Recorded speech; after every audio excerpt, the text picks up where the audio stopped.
mais um programa falando sobre Reiki. Um programa que visa nos ajudar na nossa busca por evolução de consciência, na nossa busca em tentar melhorar como seres humanos. Eu sou o Dr. Milani, mestre de Reiki, e hoje, no programa de hoje, vamos falar sobre o quarto princípio do Reiki. Só por hoje, faça o seu trabalho com gratidão, honestidade e dedicação. Quero agradecer em nome de toda a equipe do Ubuntu. Hoje a Maria Júlia está aqui comigo, resolveu participar. Né, Maria Júlia? Fala um aí, pessoal. Bom, mas por que Mikao Usui deu tanta importância a esse tema, a esse assunto? Trabalhar com honestidade e dedicação. São apenas 5 princípios do Reiki.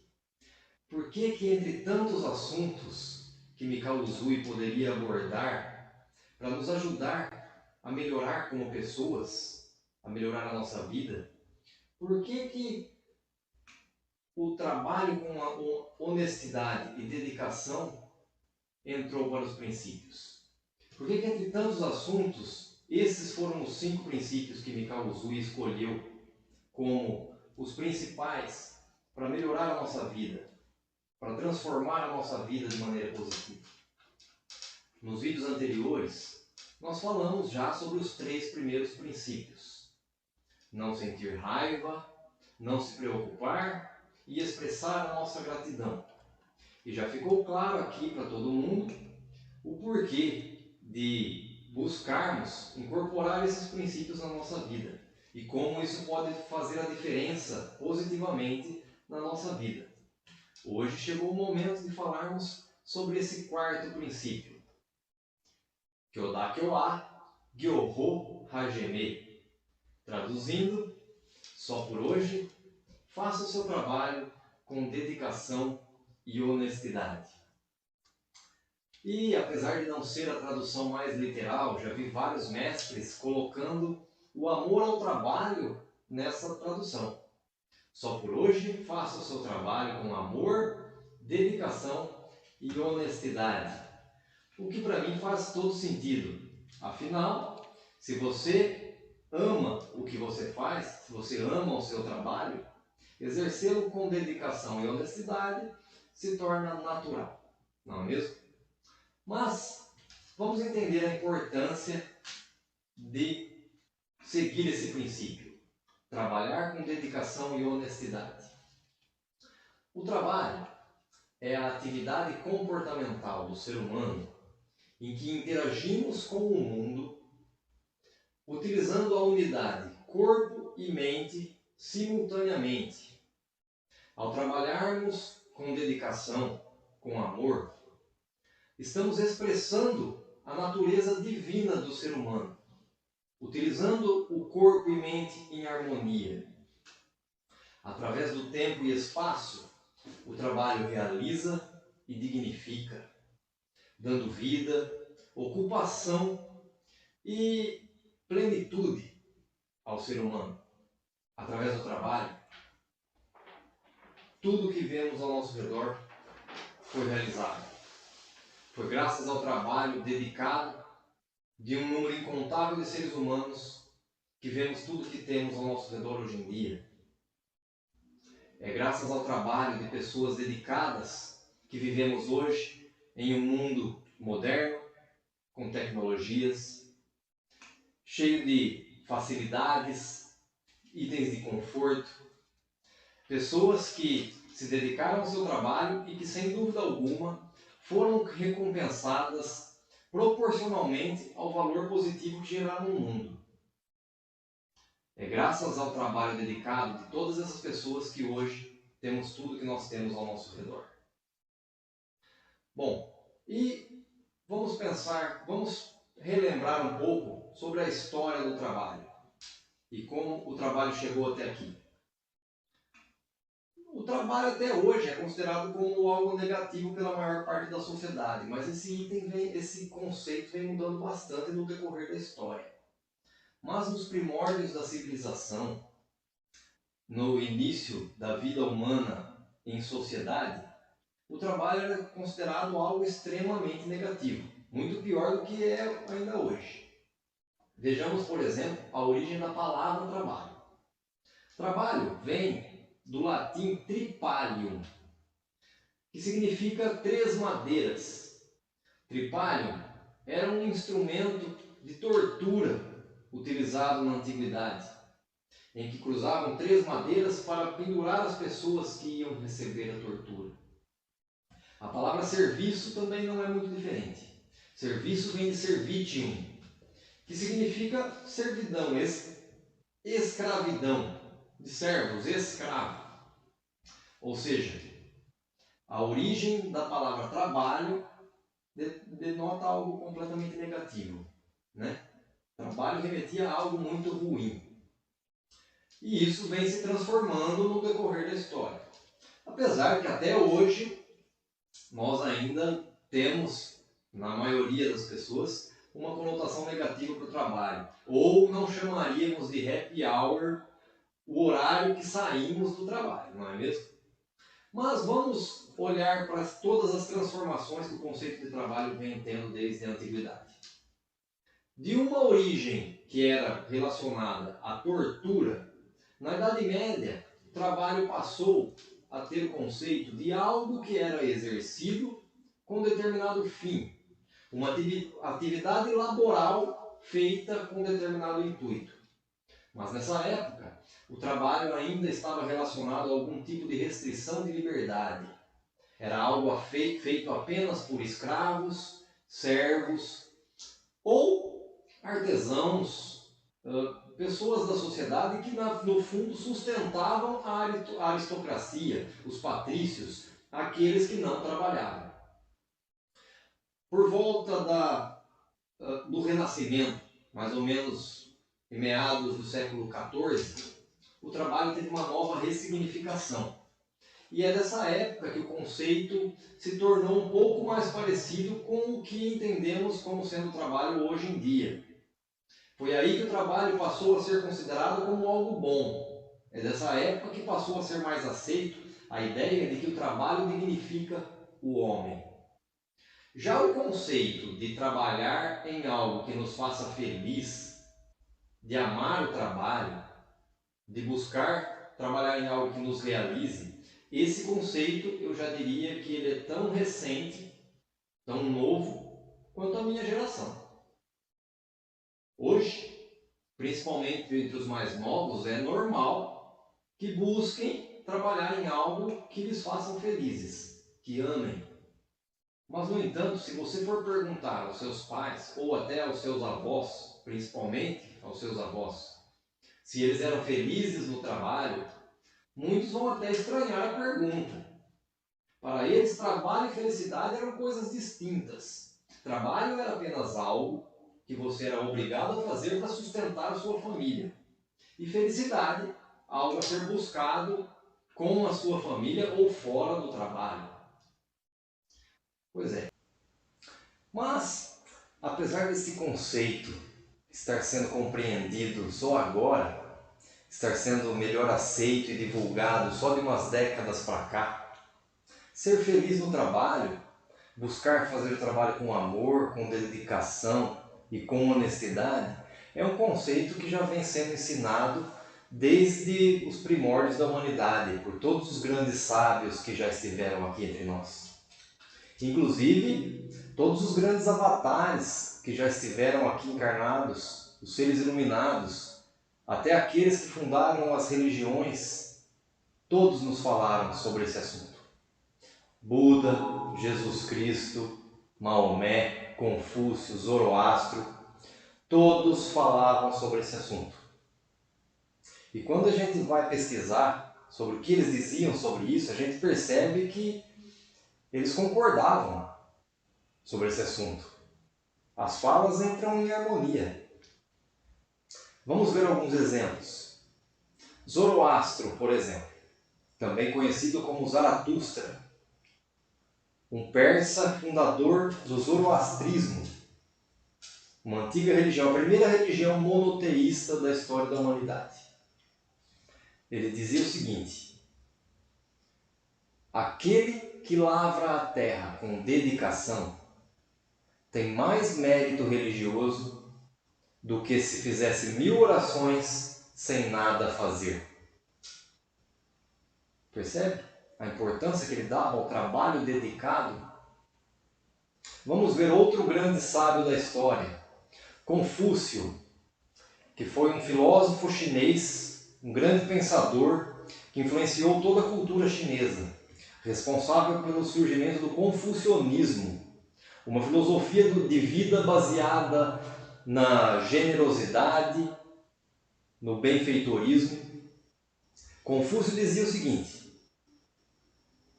escolha um trabalho que você ame, porque aí você jamais terá que trabalhar um só dia da sua vida. Não é verdade? Quando a gente trabalha naquilo que a gente ama, aquilo nem é considerado um trabalho por você. Você trabalha até os fins de semana sem se importar. Vejamos o que Buda dizia.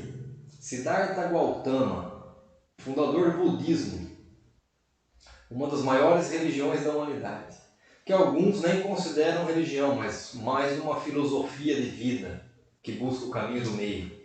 Buda dizia o seguinte: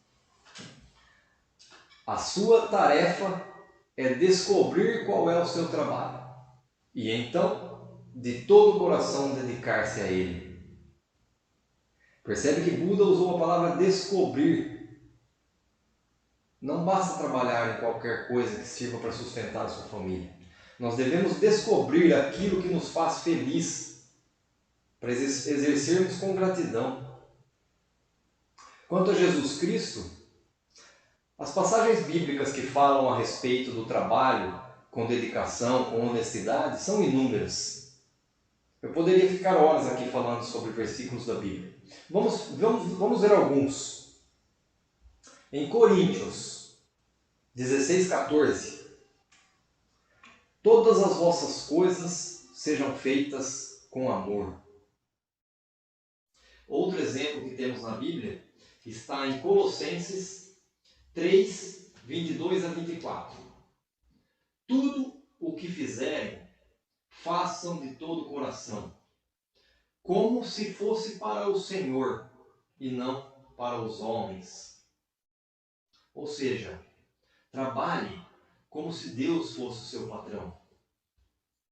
Nós estamos aqui para servir ao todo, para servir a Deus. Deus nos fez a sua imagem e semelhança. Nós somos individualizações de Deus. É através de nós que Ele realiza as suas obras. É através do trabalho que nós realizamos as obras de Deus. E é através do trabalho que nós nos relacionamos com outros seres humanos. É através do trabalho que surgem os conflitos e é através do trabalho que surgem os aprendizados. Muitas vezes, são dos relacionamentos mais conflitantes é que surgem os maiores aprendizados. Muitas das falhas que você vê no outro, muitas vezes, é reflexo de alguma imperfeição sua. Daí a importância de exercer um trabalho que a gente ama, de ser dedicado ao trabalho. Vamos ver mais alguns exemplos que a Bíblia nos traz, falando sobre o trabalho, a honestidade e a dedicação. Em Provérbios 10, 24.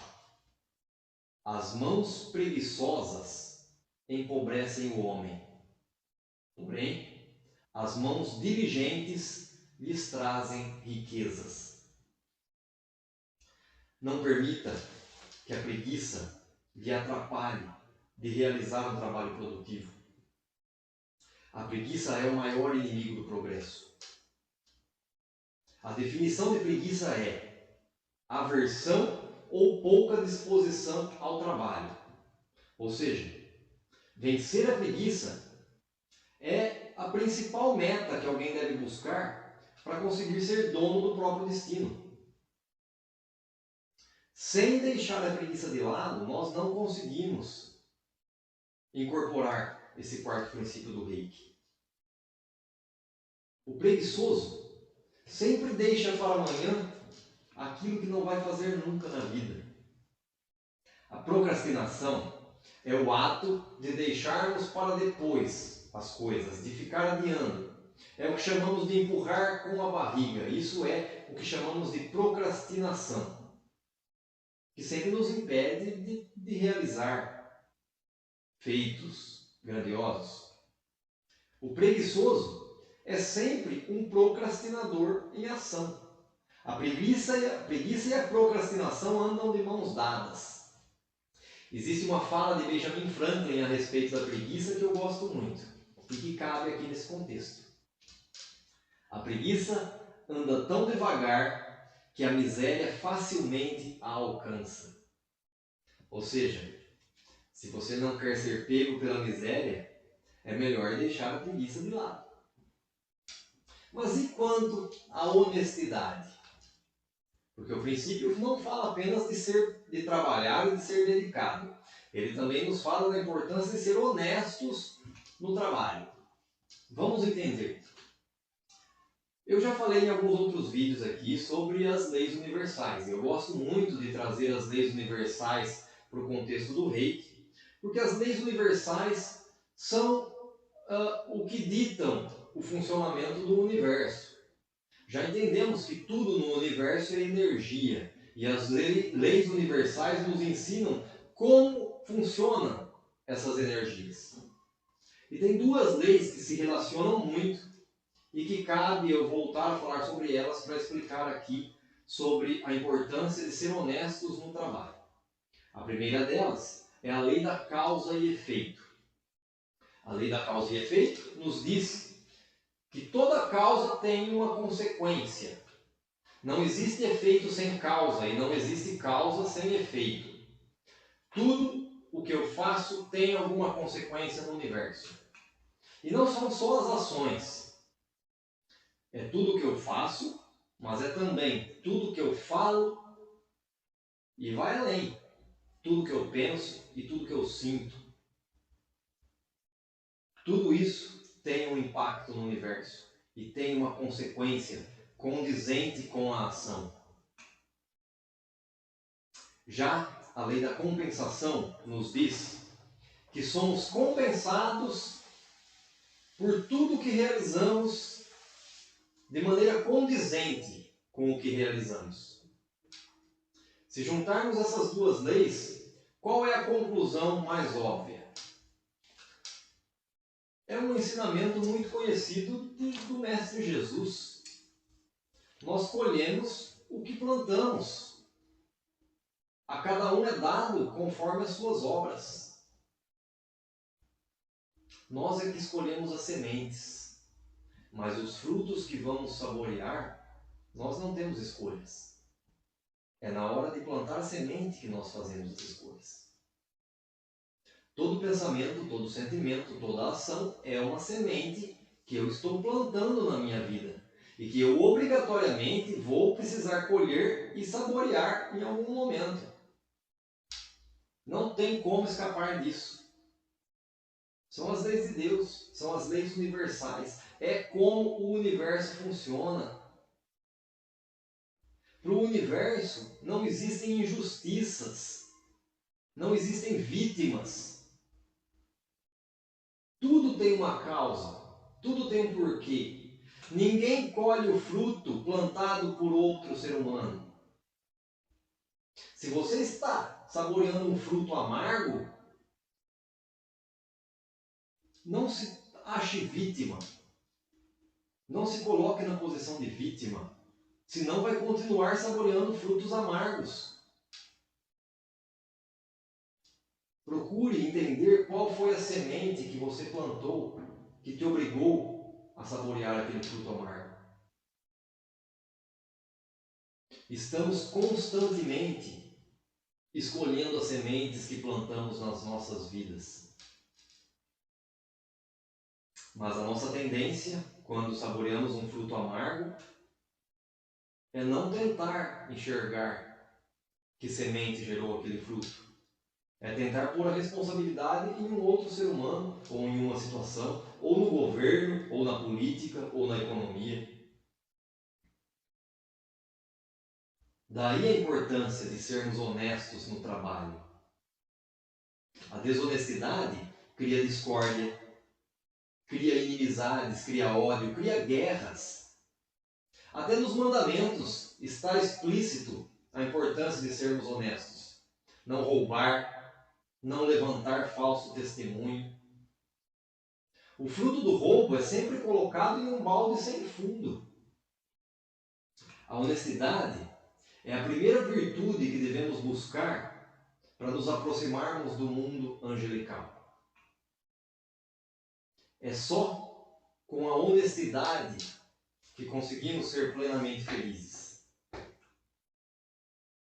Daí a importância de buscarmos ser honestos. Em Salmos 112, versículo 5 está escrito: Feliz é o homem que empresta com generosidade e que com honestidade conduz os seus negócios. Portanto, se quer colher frutos saborosos da vida, é preciso ser honesto. Para encerrar esse vídeo, eu quero contar para vocês uma antiga lenda, um conto budista.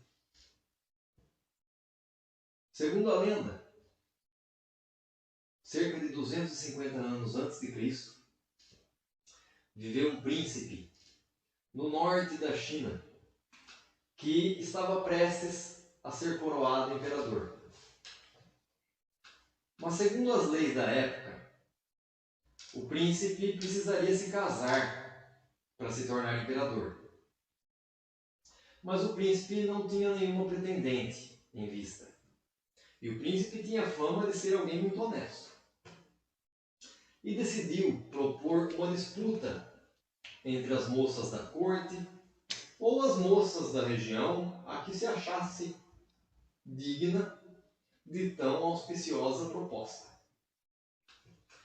Uma serva do palácio, ouvindo os planos do príncipe, ficou muito triste, porque ela sabia que a filha nutria um verdadeiro amor por aquele príncipe.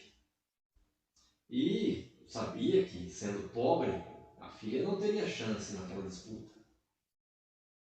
No entanto, ao chegar em casa e contar para a filha sobre os planos do príncipe, ela ficou muito surpresa e, ao mesmo tempo, com medo. Porque a filha não mostrou tristeza ao ouvir dos planos do príncipe. Pelo contrário, se mostrou disposta a participar daquela disputa proposta pelo príncipe, apesar de ainda não saber qual seria o método utilizado pelo príncipe para essa disputa. E a mãe imediatamente tentou persuadir a filha de que aquilo era uma loucura.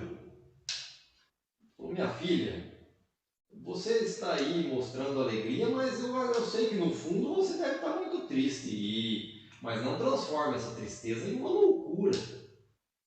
Lá estarão as moças mais ricas do palácio, com as mais belas joias, os mais belos vestidos. As mais belas e ricas moças estarão lá. O que você vai fazer lá? Você vai passar vergonha. Não faça isso. Mas a filha respondeu para sua mãe: mãe, eu sei que eu não tenho chance. No entanto, eu provavelmente nunca teria chance nem de chegar perto do príncipe. Essa é a oportunidade que eu tenho de pelo menos passar alguns momentos próximo ao príncipe, que eu amo tanto. Ela se preparou e no dia seguinte, no dia que o príncipe convocou as mulheres da corte para a disputa, lá estava ela. E, como esperado, lá estavam também as mais belas moças do império, com seus mais belos trajes, as mais belas joias e as mais convictas intenções. O príncipe então explicou como seria a disputa e entregou para cada uma das moças ali presentes uma sementinha e disse para elas que elas deveriam germinar aquela semente e que 6 meses depois deveriam trazer o resultado desse cultivo e que a moça que lhe trouxesse a mais bela flor seria a escolhida para ser imperatriz ao seu lado. A moça foi para casa e imediatamente já começou a cultivar aquela semente. E no primeiro momento nada germinou. Como ela não tinha muitas habilidades com jardinagem, foi pesquisar a respeito, perguntou para os jardineiros, para as pessoas da família, para todos que podia, sobre como deveria germinar aquela semente, o que deveria fazer para que aquela semente florescesse. E tentou seguir todos os conceitos possíveis. Mas passaram-se 1, 2, 3 meses e nada germinou. Até que chegou o dia de voltar ao palácio. E nada havia germinado no vaso daquela plebeia. No entanto, mesmo sem ter nada naquele vaso, ela disse à sua mãe que havia feito de tudo e que dedicou todo o amor que podia para germinar aquela semente. E não se sentia envergonhada por não ter tido sucesso. E que apesar de não ter nascido nada, ela não perderia a oportunidade de estar uma última vez próxima ao príncipe. E que iria ao palácio mesmo com o vaso vazio. E lá foi ela. Chegando lá, aquela visão maravilhosa de moças lindas, bem vestidas, com as mais belas joias, e cada uma com um vaso florido, uma flor mais linda que a outra. O príncipe pediu para que todas se acomodassem, perfilou todas as moças e olhou calmamente, vaso por vaso. Todos estavam aflitos pela resposta do príncipe, qual seria a vencedora, não é? Até que o príncipe surpreendeu a todos quando escolheu a moça do vaso vazio. A reação de todos foi de espanto, né? Como é que pode? Entre tantas flores maravilhosas, tantas moças lindas, ele escolheu uma plebeia que não cultivou nada. Qual a explicação para isso? E aí o príncipe explicou.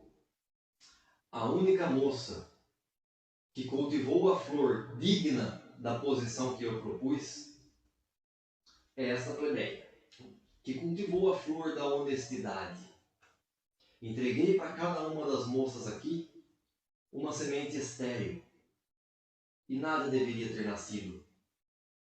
Cada uma das flores aqui é uma impostora tentando ocupar o cargo de imperatriz.